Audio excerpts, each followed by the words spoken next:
உலகத்தில் சமாதானத்தை நிலைநாட்டுவதற்காக உருவாக்கப்பட்ட அமைப்பு எது?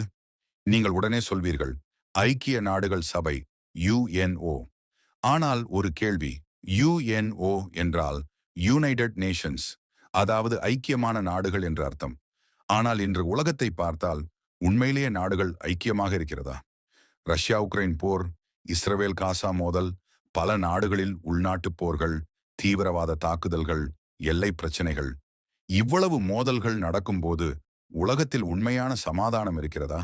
அப்படியானால் என் கேள்வி இதுதான். சமாதானத்தை ஏற்படுத்துவதற்காக உருவாக்கப்பட்ட யுஎன்ஓ இருந்தும் ஏன் இன்னும் உலகம் முழுவதும் போர்கள் தொடர்கின்றன? உண்மையாகவே வேதாகமம் சொல்லும் சமாதானம்தான் என்ன? அதை பற்றி தெரிந்து கொள்ள வந்து கலந்து கொள்ளுங்கள்.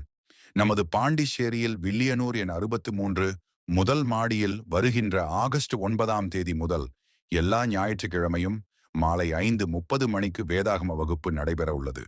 அனைவரும் தவறாமல் கலந்து கொள்ளுமாறு அன்புடன் கேட்டுக்கொள்கிறோம்.